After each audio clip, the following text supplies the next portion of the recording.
방금 들어온 속보를 하나 말씀드리겠습니다. 대통령실이 30일로 예정됐던 모레죠. 윤석열 대통령과 한동훈 국민의힘 대표 등 신임 여당 지도부와의 만찬을 추석 이후로 연기하는 쪽으로 가닥을 잡았다라는 뉴스가 방금 전해지고 있습니다. 만찬을 연기한 데에는 당정이 추석 민생 대책부터 먼저 챙기고 회동을 차후에 갖는 게 맞다는 내부 판단이 영향을 미친 것으로 그렇게 알려졌습니다. 내일부터 모레까지 예정된 국민의힘 국회의원 연찬회 일정도 있는 만큼 일정을 무리하게 진행할 필요가 없다는 고려도 있었던 것으로 전해지고 있습니다. 대통령실 고위 관계자는 일정이 너무 빠듯해 조금 미루자는 것이다 라면서 신임 지도부와 식사 자료는 관례대로 할 것이고 추석 대책을 먼저 세운 뒤 이루어지는 게 맞다 이렇게 설명을 했습니다. 자, 최 국장님, 이 속보가 사실이라면 지금 윤한 서로 불편한 사이에 있는 것이 맞다 이렇게 봐야 됩니까? 지금 저희가 계속해서 왔던 네. 바로 의정 갈등 문제에 대한 해법. 예. 이 부분을 이제 한동훈 대표가 제안을 했잖아요. 네. 저는 그 기사는 네. 한동훈 대표 쪽에서 나온 것 외에 대통령실에서 나올 수 없는 기사라고 봅니다. 네. 왜 그러냐면 대통령실은 그런 생각을 전혀 가지고 있지 않기 때문에. 네. 그러면 한동훈 대표 쪽에서 이런 식으로 이제 대통령실의 입장에서 보면 언론 플레이를 했다고 판단을 했을 거예요. 네. 자, 근데 30일에 만찬을 갖는 것이 과연 옳으냐? 그러면 네. 이런 식으로 뭔가 문제를 푸는 것이 아니고 오히려 문제를 더 꼬이게 만들어가는 집권당 대표로서의 그 어떤 그 역할, 네. 뭐 이런 부분에 관해서 아마 굉장히 많이 불쾌했을 것이다. 저는 그게 직접적인 원인이 됐다고 봅니다. 네. 그렇기 때문에 뭐 일정 뭐 이런 거는 이제 그냥 그 설명을 하기 위한 방편에 불과한 것이고 네. 실질적인 원인은 바로 이 의정 갈등에 대한 해법을 한동훈 대표가 제안한 데 대한 대통령실의 불쾌감이 만찬 연기의 직접적인 원인이 됐을 것이다. 이렇게 봅니다. 김 대변인께요. 윤석열 대통령하고 한동훈 대표는 뭐 비대위원장 시절에도 그렇고 말이죠. 밥을 같이 먹으면서 무슨 얘기를 나누냐 이 문제를 따지기에 앞서서 과연 밥을 먹을 것이냐를 놓고 분란을 빚는 때가 있어요. 왜 그러는 겁니까? 그만큼 서로가 안 맞는 거죠. 서로 같이 밥 먹고 싶은 사이가 아닌 거죠. 그러니까 지난번에 저기 이제 총선이 끝나자마자 네.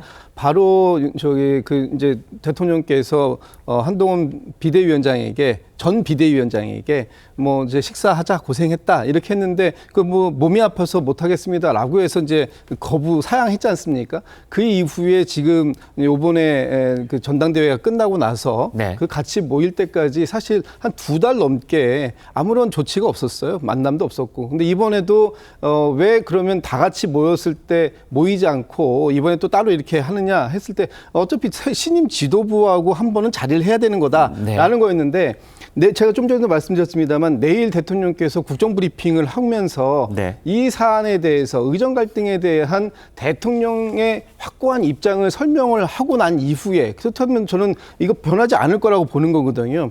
네, 올해도 1,509명 가고 내년에도 앞으로 4년 동안 2,000명씩 무조건 간다.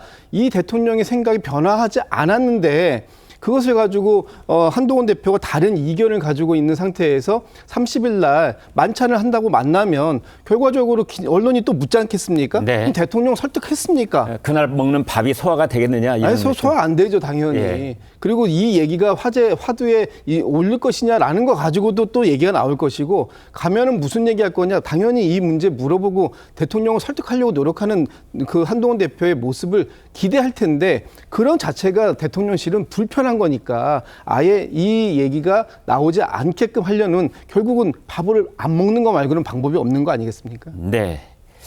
자, 이어서 국민의힘 최고위원 발언을 하나 들어보겠는데요. 한동훈 지도부 김종혁 최고위원 재논의 그리고 타협이 필요하다 이런 말을 하고 있습니다. 들어보시겠습니다. 정부에서 야 우리도 자존심이 있으니까 책임이 있으니까 재협상 뭐 그 용어 때문에 나는 못하겠다 그것도 좀 아닌 것 같아요. 그래서 그렇게 하지 말자. 모두가 우리 이거는 숫자가 아니다. 우리의 형제 이웃이고 우리 자식들이고 우리 부모님이다. 그 정부가 됐든 의사분들이 됐든 이 부분에 대해서 그런 부분들을 좀 마음속에 염두에 뒀으면 좋겠다라는 생각이에요. 숫자로만 볼 문제는 아니라 뭐 이런 얘기인데요. 한 대표 역시 물러서지 않고 있는 그런 모습입니다. 의정 갈등 중재의 의지를 적극적으로 보이고 있습니다. 오늘 보건복지위 소속 여당 의원들을 소집을 했고요. 또 응급의료 참여 의료진에게 법적 책임을 면제하는 방안을 대통령실에 건의할 방침이다. 이렇게 말을 하고 있습니다.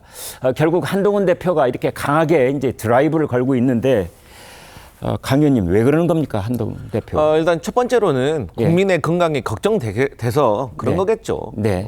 동시에 예. 또 본인이 여당의 대표로서 또 대선 주자로서 뭔가 역할과 또 성과물을 좀 내고 싶은 마음도 있지 않겠습니까? 네. 당연한 거지요.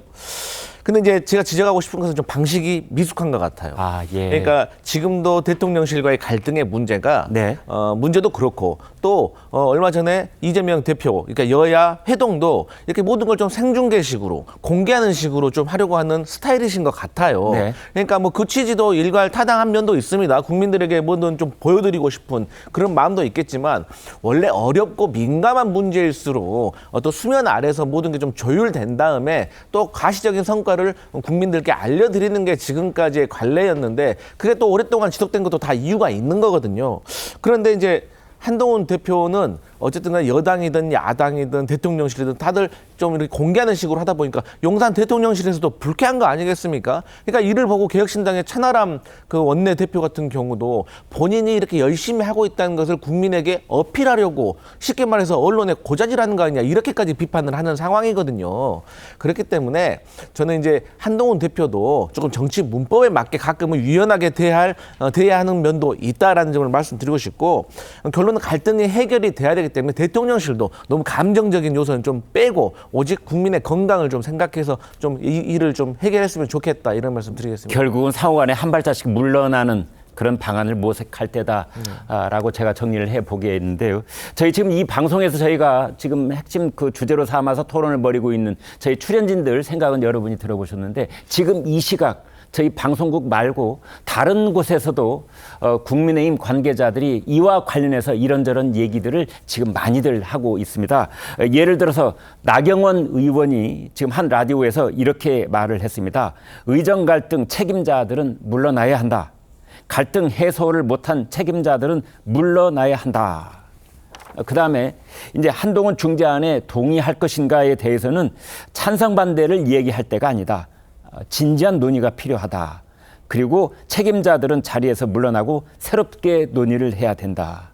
한동훈 대표는 동분서주 열심히 하려고는 하는 것 같다. 가급적 마음을 모아주는 것이 도리가 아니냐. 이런 취지로 얘기를 했고요. 신지호 전략기획 부총장 이런 말을 했습니다. 대통령실에서 달나라 수준 상황 인식을 하고 있다. 용산 대통령실을 사뭇 세게 비판을 했는데요. 이 의대 증원 문제보다는 응급실 문제를 먼저 해결해야 하는 것이 아니냐. 대통령실 달나라 수준의 상황 인식이다. 응급실 응급 상황 해소가 먼저다. 뭐 이런 발언을 했습니다.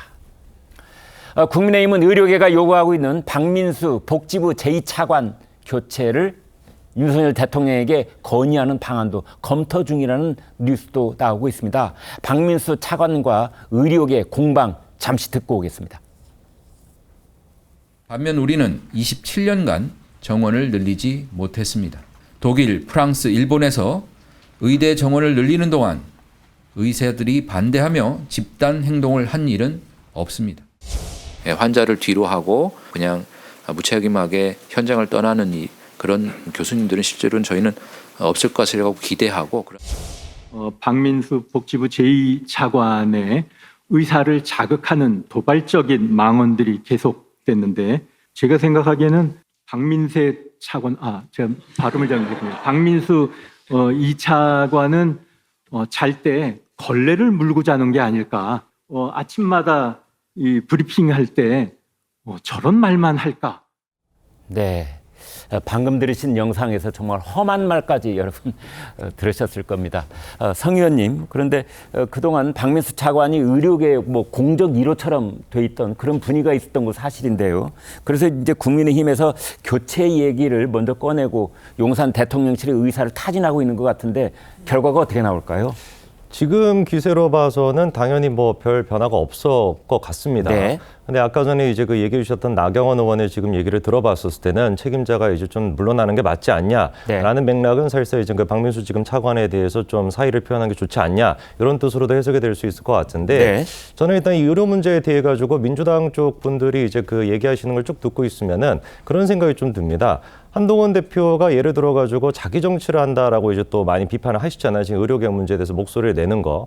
만약에 예를 들어가지고 자기 정치를 안 하고 밀실로 그런 식으로 조용히 대통령실이랑 뭔가를 또 협의하고 있으면은 그때는 또 뭐라고 비판을 하시겠습니까? 그냥 또 윤석열 대통령의 아바타다, 바지 사장이야 이렇게 비판하지 않겠습니까? 그렇기 때문에 이 부분에 대해 가지고 너무 정쟁적으로만 우리가 볼 게 아니다. 귀에 걸면 귀 거리고 코에 걸면 코 거리면서 자기 정치 얘기하고 자기 목소리 내면은 비판하고 그리고 또 가만히 또 윤석열 대통령과 따로 얘기하면은 바지 사장을 얘기하고 이런 식으로 갈 게 아니라 이 문제 같은 경우는 정말 국민들의 안전과 지금 건강과 직결되어 있는 사안 아닙니까? 공익 그 자체인 이 문제에 대해 가지고 대통령실과 한동훈 대표 같은 경우도 사적인 감정과 뭔가 자존심 싸움으로 이게 불거질 것이 아니라 30일 만찬 같은 경우도 처음에 이제 저희가 좀 기대를 했던 것은 그냥 지도부 만찬으로 끝나는 것이 아니라 독대까지 이루어지지 않겠냐 뭐 이런 식의 기대까지도 있었는데 결국에 이게 지금 연기까지 됐다라는 거 아닙니까? 그러니까 이런 모습을 보여주는 것보다도 정말로 이 문제 같은 경우는 국민들의 건강과 국익 그 자체이기 때문에 양쪽이 좀 더 사적인 어떤 감정보다도 국민 목소리에 좀 기울여야 된다라고 말씀을 드리겠습니다. 네,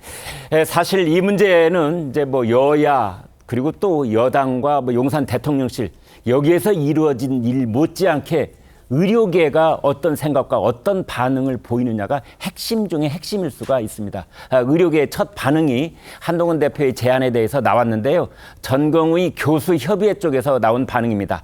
일단은 긍정적이다 뭐 이런 얘기도 있고 그런가 하면 또 전공의들은 또 그렇지 않다라는 얘기도 있는데 최 국장님 그쪽도 통일된 의견은 없는 것 같아요.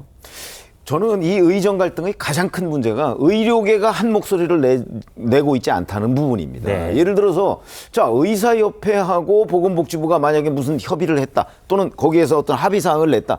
그러면 의사들 또는 전공의들 복귀할까요? 저는 그렇지 않다고 생각합니다. 왜냐하면 지금까지 보여온 과정이 그랬어요.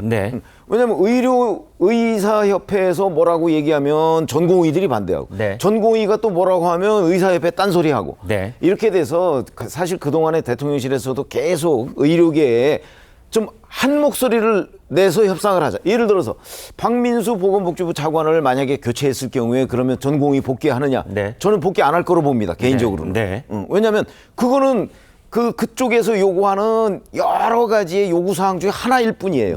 그러면 그 다음에 이제 또 뭐 내년 정원 어떻게 하라. 왜냐하면 기본적인 거는 내년부터 그 하기로 했던 의대 정원 증원 문제나 이런 것들을 지금 다 백지화하라는 거거든요. 항복하라는 얘기입니다.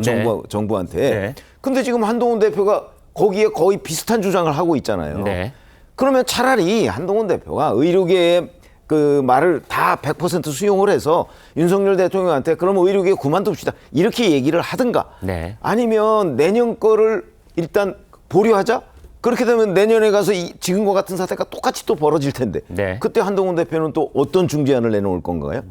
그래서 제가 보건대는 이 모든 거의 중심에 지금 의료계가 통일된 의견을 내놓지 못하고 있는 거기 때문에 그러면 차라리 의료계가 그 하나의 단체로서 정부와 협상을 하든가 그것도 지금 안 하고 있잖아요.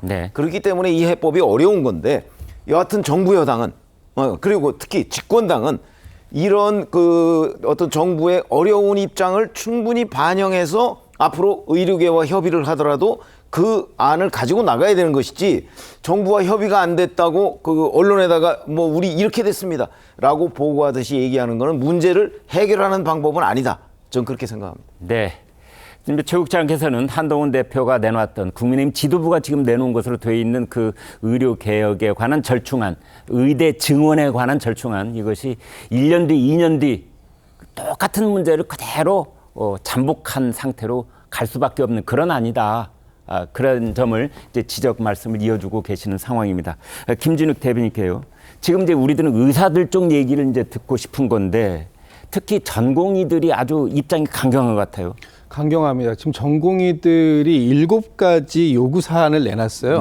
그중에서 한 4가지 정도는 정부에서도 일부 수용 가능하다. 타협점이 있다라고 얘기가 되는데 이제 업무 개시 명령에 대해서 전면 폐지해라. 하는 거 하나고 전공의에 대한 부당한 명령을 처리하고 사과해라. 네. 그다음에 의대 증원을 백지화해라. 이 세 가지 문제에 있어서는 정부가 아주 단호한 모습을 보이고 있거든요. 네. 근데 가장 중요한 건 좀 전에도 말씀드렸습니다. 계속 얘기가 나오지만 이 의대 정원 문제가 가장 큰 문제고요. 이 부분에 대해서 전공의들도 이걸 갖다가 지금 박단 대표, 박단 위원장이 비대위원장이 네. 이걸 본인이 뭐 저 수용하기도 참 어려운 상황입니다. 왜냐하면 본인이 그거 수용한다고 했을 때 또 다른 내부 균열이 또 발생되는 부분들이 있어서 아마 전공의들도 이 부분에 대해서는 상당히 어려움이 있다. 그래서 이번에 한동훈 대표와 이 박단 비대위원장이 이제 만났지 않습니까? 네. 20일 날 만났는데 그 만남에서 박단 비대위원장이 한동훈 대표에게 굉장히 많은 걸 요구한 거예요. 네. 사실 그 부분에 있어서 일부분을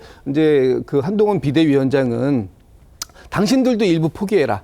일부 내려놔야 우리도 또 협상의 룸이 좀 열릴 것이다라고 얘기한 부분이 뭐였냐면 올해 증원에 대해서는 유지하되 더 이상 왈가왈부하지 마라. 그건 왈가왈부하지 말고 네. 내년 거에 대해서부터는 유예하는 방향으로 가보자. 네. 그렇다면 그 부분에 대해서는 나도 대통령을 설득하는데 일조해보겠다. 이런 합의를 한 것 같습니다. 네. 그런데 이제 그 부분에 대해서 대통령께서 이런 지하에 그건 안 된다. 나는 그건 물러설 수 없다라고 얘기했기 때문에 이 간극이 너무 큰 상황이고요. 이런 간극들이 메워지지 않는 한 전공의들의 복귀 시점은 아마 요원할 것이다. 이렇게 볼 수밖에 없을 것 같습니다. 네. 정말 답답한 심정입니다.